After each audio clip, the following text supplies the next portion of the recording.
Hello guys, welcome back. In this module, we are going to start with PLC inputs in more details. So let's begin. So first of all, what we learned about inputs to the PLC, they are mostly sensors and switches connected to the input side. As you can see here, compared to the output, which is mainly connected with the loads.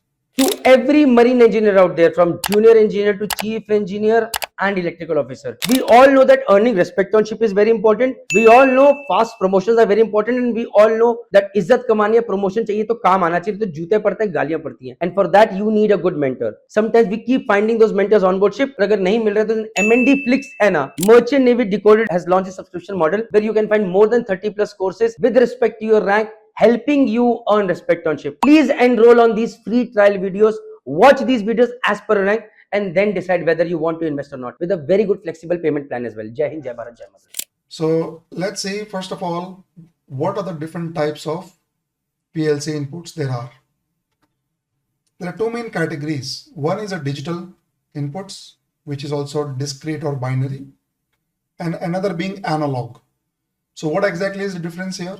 Digital means on off, yes or no, 0 or 1, on or off. So basically there'll be two states only, on or off, like push buttons, right? Switches, all of these, any kind of switches, whether it's a pressure switch, temperature switch, flow switch, okay, or proximity switch, all these switches, limit switch, or any push buttons like start, stop, emergency stop, selector switches, all of these will be switches and they will be fitted to the input side.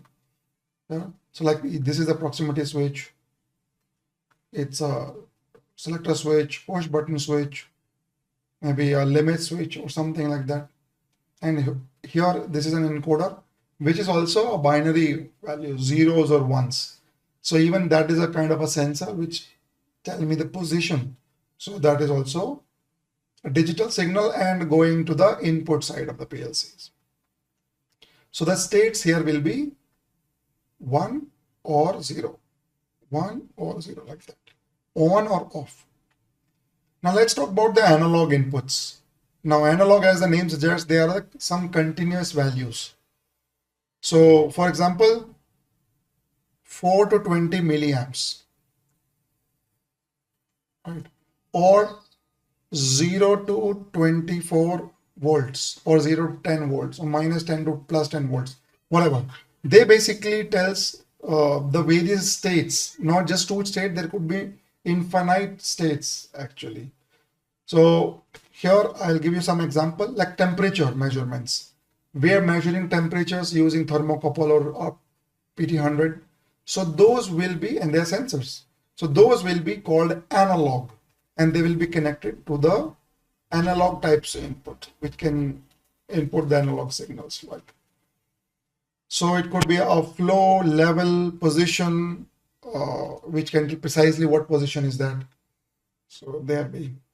Moving on, some digital inputs, as already we have seen, but I'm just showing you how the wiring would come to. So this is a PLC here, and this is a PLC input.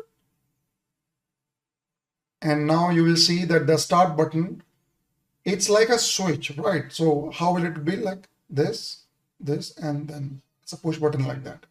So that's how we create a push button symbol. Once again, the wire and this. So this is what it is being depicted here, the start button.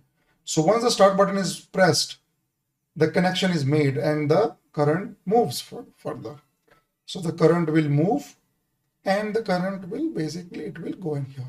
So it's very simple actually. Wiring will be comparatively very simple.